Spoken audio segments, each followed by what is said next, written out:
What's up guys, Drew Unit here bringing some hot, fresh, in silence action. What is in silence? Effectively, it is a quiet place to game.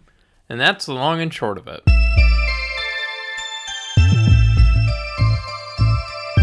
Alright, a little bit more about this game. It's $10 on Steam and is of course in early access. The devs also seem to be taking feedback to heart, so a lot could change and it's very likely that the gripes that I currently have with this game will be addressed. Firstly, what is the game? It's an isometric multiplayer horror game. Alright, so while in post I realized that I continue using the word isometric instead of asymmetric, which are two very different words with two very different meanings.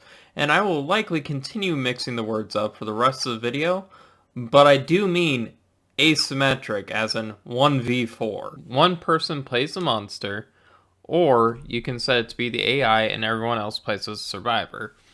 As a monster, it is your job to om-nom on everyone before they fix the car and escape. As a survivor, it is your job to escape before being om-nommed, or you can open a stash of weapons and kill the creature. Now, I hear you saying, there are already at least 3 isometric or asymmetric horror games out there. What in the world makes this one so special? Well, as my first statement suggested, the creature is pretty much Matt Murdock and you can only see with sound, which as a survivors is your goal to be quiet AF. They did a pretty good job of balancing the two roles, but one of my biggest gripes is how f***ing big the arena is. It makes both jobs incredibly frustrating at times, in my opinion of course. As a survivor, to not make noise, you can crouch and move slower than cold molasses going uphill in January, so you really do end up needing to make noise occasionally or pack a sack lunch when you attempt to bring the tires back to the car. In addition, there are traps you can set for a monster, like playing a bear trap down in front of a TV that you turn on, and vice versa, as a monster can break all the objects that can create sound, so you have fewer distractions. Now, why do I feel like the map is too big? Well, as a survivor, it can take forever to grab the car parts and get them back, and as a monster, you can end up running in circles for eons, trying to find anyone, and as a monster, it sucks to run all the way towards the sound, find out it isn't anything, and then be about 8 miles from anyone. Which could be to help balance the game, the survivor's favor, but it can make for some boring gameplay at times. I just think it needs to be reined in a tiny bit.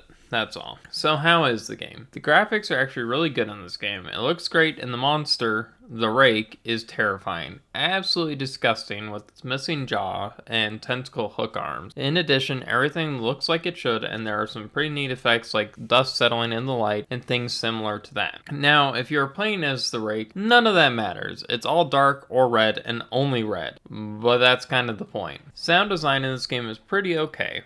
It's not like they built the game around the sound being integral or nothing, or anything like that. Okay, so the noise and sound in this game are fantastic, and of course that is a key mechanic.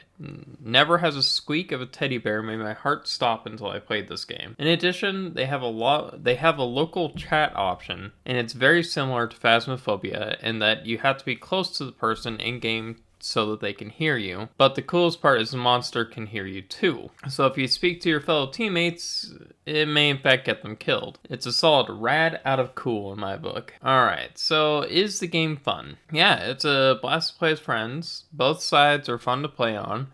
I enjoyed how powerful you feel as the rake and how hopeless you feel as the survivor. And because there are 2 conditions for the survivors, the rake shouldn't be able to camp on one of them to prevent them from winning. And this is of course coming from somebody that drew a map of the game as a monster with the car's location so I can run in a straight line, check buildings to run right back into the car and catch anyone that had parts. This was not fun and I don't recommend it. Similarly, it is a great way to get people to not want to play the game with you. As a survivor, everything is so tense and nothing is worse than seeing the rake walk right by you and you think you are safe only for him to turn around and grab you. Or the absolute most heart attack inducing moments are when you start looking in drawers for the car key only to open one and a jack-in-the-box springs out spelling your doom. But I digress. It's fun, it's 10 American dollars, and you should absolutely get it. As always, like, comment, subscribe.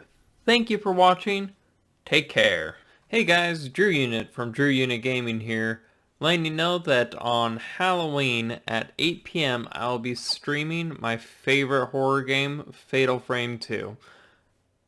come stop by, watch, comment, have fun with it.